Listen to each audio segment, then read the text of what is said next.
Hello, welcome to Screen Talk with yours truly, Nomfanelo. So, over the weekend, Mark Cuban, who is a businessman and also an investor, I'm sure many of you would recognize him from the TV show Shark Tank that he's no longer a part of. But over the weekend, he has made some comments about AI that has gone viral for obvious reasons. So we got to first start how this came about. So he started off by saying this tweet: there will be two types of companies in the future, those that are great at AI and those that used to be in business. It's a weird thing to say. So essentially, is he trying to say that those that don't use AI are not considered to be part of the business world?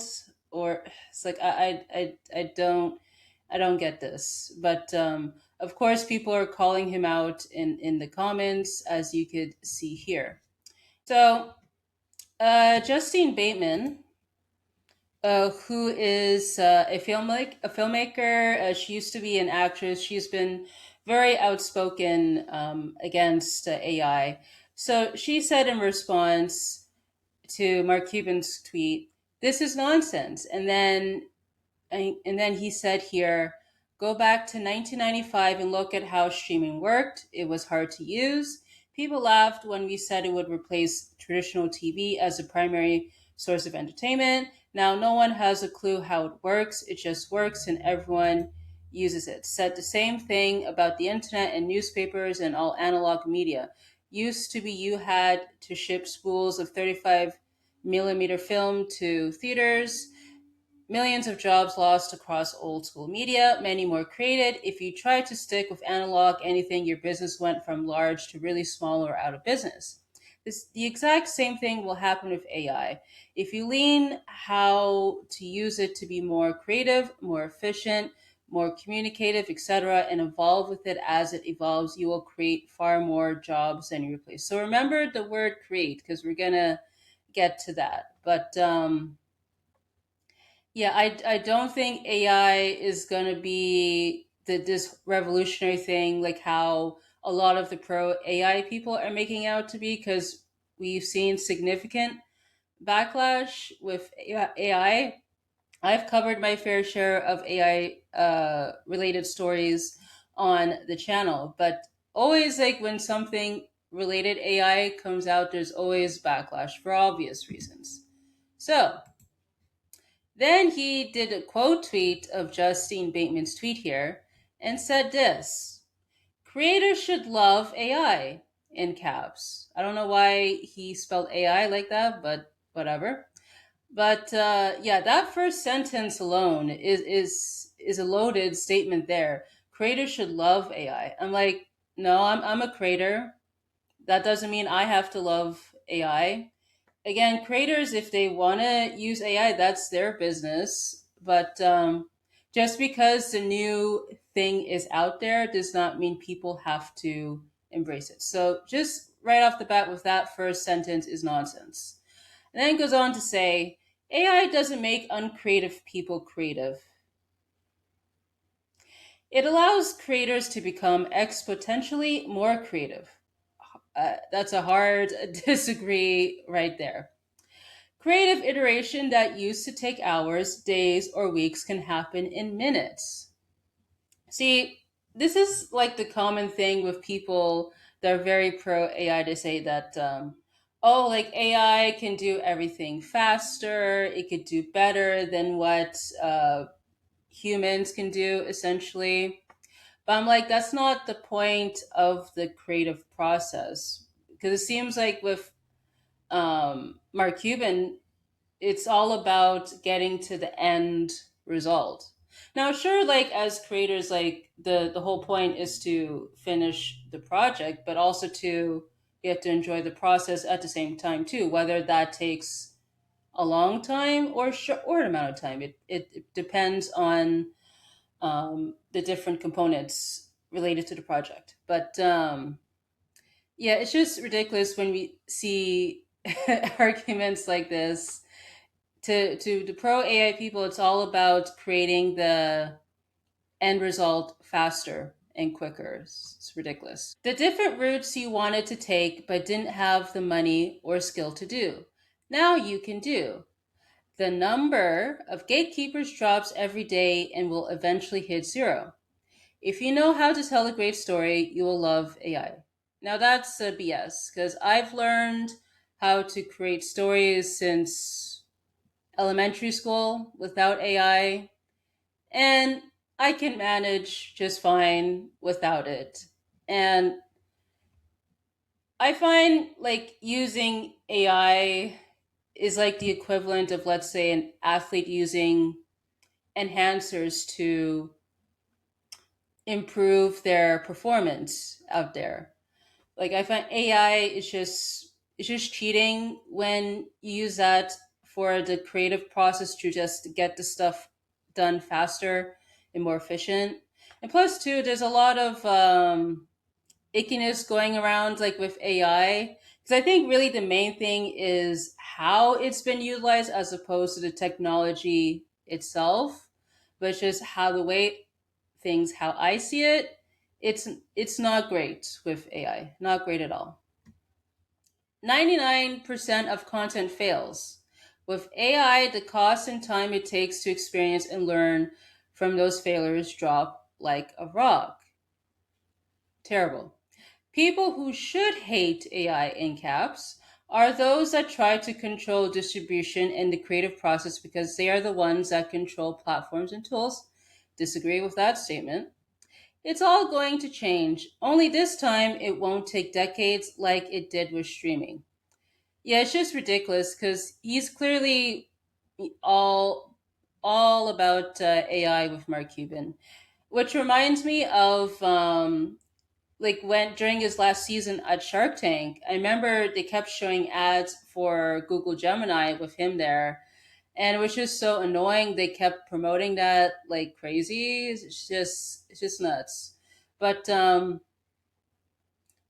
essentially, yeah, like it's just messed up that he's trying to say that, oh, AI using AI is going to make you better than if you were not using it, because that's a hard disagree right there. But it clearly, just based on these statements, it to him it's all about creating your project there faster and quicker, and that AI is going to do things better than a human could. That's what I'm getting based off his posts right there. And of course, people are calling him out in the comments. So one person says here, and you think the goal of being creative is to save time, Mark? And then he says, you would prefer to spend less time being creative. What year did you refuse to sue all digital tools and royalty free libraries? Yeah, one person says, read the room. This is why people feel disconnected from the rich and powerful. You guys have business minds, not creative minds. I mean, that is the key right there. The people in power only care about profit growth. People who are creative don't care about that. People create out of passion, not because it earns them an extra billion every year. And people love the feeling of perfecting a craft and learning to get better and better. Typing in words on a machine that does 95% of the work for you is literally the absence of creation.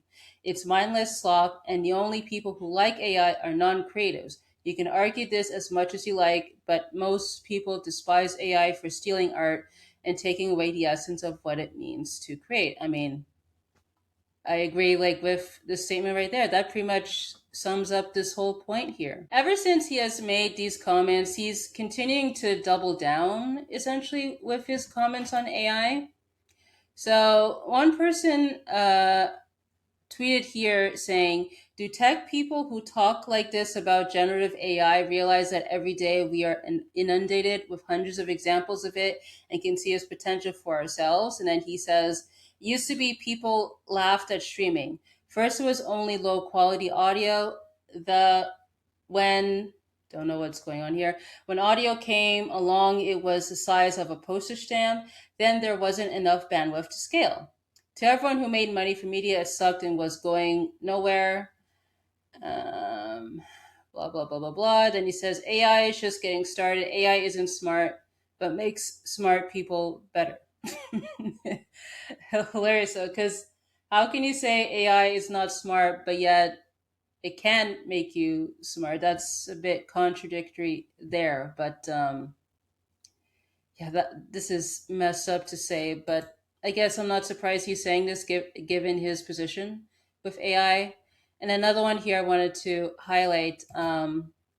So someone responded to him saying, "At least when it comes to the artistic side of AI, seems pretty obvious. If everyone can do it, it holds no value. It's like being immortal. Sure, it seems nice, but human accomplishment is impressive because there are limitations. To have no ceiling is not creative freedom." Then he says, "Take five creative people and five randomly chosen people here on X and have them all create something they think is creative, something they truly appreciate. I promise you that almost every time the creatives will do work that is far more appealing. IMO, Gen AI don't sterilize or homogenize output. It's a new way of creating. Everyone will decide their own path, but again, IMO, those who experiment with Gen AI as a tool may find new paths to create what they love." But yeah, he just continues to say his points on AI, but yeah, that's essentially what I wanted to say with Mark Cuban's thoughts. But it's just ridiculous that, yeah, creators, just because AI is out there, it does not mean everybody has to love it. So again, if creators choose to use AI, that's their business. But it's better to just appreciate, to learn how to do the craft without the assistance of technology. So that's pretty much that.